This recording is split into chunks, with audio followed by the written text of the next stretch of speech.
어떻게 대한민국의 법원이 습격을 당할 수 있습니까? 대한민국의 법원의 유리창이 깨지고 대한민국의 법원의 서버에 물이 찌그러지고 그리고 온갖 건물이 깨지고 이런 일이 있었습니까, 법원행정처장님? 예, 사실입니다. 이런 일이 있을 수 있습니까? 있어서는 됩니까, 안 됩니까?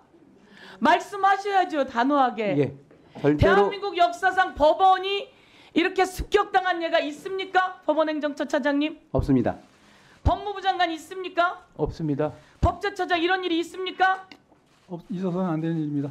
있어서도 안 되고 있을 수도 없는 일이고 있지도 않은 일이에요. 세계 OECD 국가 중에서도 이렇게 법원이 침탈당한 사례는 없습니다.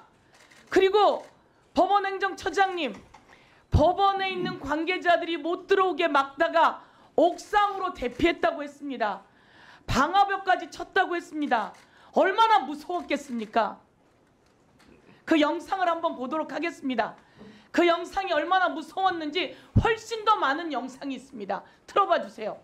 유리문을 소화기로 부수려고 하고 영장을 발부한 판사 이름을 크게 부르며 찾기 시작합니다. 판사가 있는 곳으로 들어가는 경우예요. 3층에서 끝난 게 아닙니다.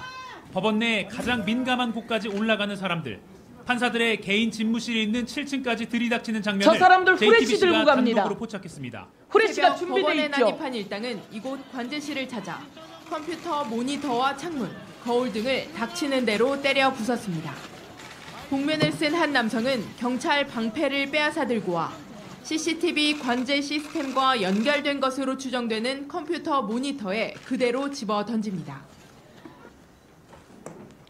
저런 영상이 있고 이 사진은 피 흘린 경찰입니다. 경찰이 이렇게 피를 흘렸고 수십 명이 저 폭도들에 의해서 다쳤습니다. 대한민국의 전두환도 법원은 안 들어갔어요. 윤석열이 국회에다가 총기를 가지고 왔어요. 총알을 넣어 갖고 왔어요. 실탄을 장전해 갖고 왔어요. 그리고 국회의원들을 4명이 4인 1조로 하나하나씩 끌어내라고 했습니다. 그런데 이게 내란이 아니라고요? 그런데 공수처가 수사하니 많이 법제처 차장 그런 얘기를 하고 있습니까? 검찰이 수사하고 경찰이 수사하고 공수처가 수사하고 법원이 모든 영장이 다 맞다고 발부해주고 윤석열은 10일 전 10일 패를 당했어요.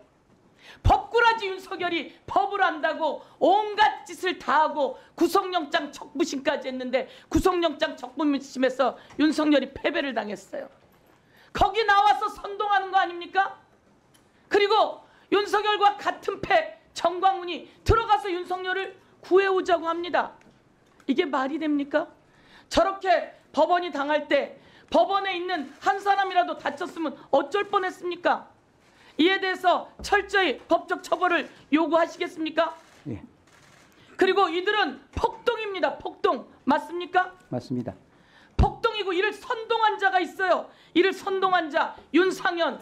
법원의 담을 넘어가서 젊은이들이 체포당했어요. 곧 훈방 조치될 겁니다. 이 말을 들은 모든 사람이 무슨 일이 일어나겠습니까? 법원으로 가자. 그들을 구하자. 가서 습격하자. 차은경 잡자. 이 선동을 누가 하는 겁니까? 국민의힘 윤상현이 하고 있고 그리고 미국으로 갔어요. 이 윤상현 잡아서 처벌해야 합니다. 권성동 대표 경찰에게 책임이 있다고요? 도대체 이게 대한민국 여당의 권 원내대표가 할 소리입니까? 그리고 이때다 싶어서 이재명을 거들먹거려요? 아닌 건 아니고 틀린 건 틀렸다고 말해야 되는 거 아닙니까? 이게 아닌 건 아니고 틀린 건 틀렸다고 말하고 국민 앞에 사과해야 되는 거 아닙니까? 대한민국의 법원이 습격당한 적이 있어요? 자, 7층입니다. 7층에 판사들이 있는지 판사 집무실이 있는지 저도 몰라요. 판사 집무실이 있는 걸 알기가 쉽지 않습니다. 그리고 그 문을 깼어요. 그리고 차은경을 찾아 들어갔어요. 차은경 판사가 있었으면 무슨 일이 생겼겠습니까? 또 증거를 지우기 위해서 CCTV 관제실로 들어갔어요. 관제실 상황은 어떻습니까? 일단 CCTV는 방제실과 당직실 두 군데 비치가 되어 있는데요. 일단은 시위대가 가장 먼저 들어온 것이 당직실을 통해서 들어왔고요. 당직실을 점거하는 과정에 있어서 CCTV를 훼손하는 영상이 언론을 통해서 보도된 바 있습니다. 그리고 저희가 이 직후에 현장을 봤었을 때 CCTV가 손상이 됐고요. 현재 그것을 복원하기 위해서 절차를 진행을 하고 있습니다. 법무부 차관님, 네. 소화기로 문을 때려 부숩니다.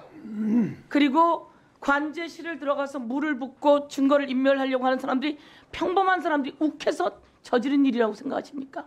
일반적인 상황은 아닙니다. 그리고 일반적이지 않고 그 7층에 판사가 있는 곳에 그냥 핸드폰 후레쉬가 아니라 진짜 후레쉬를 들고 갑니다.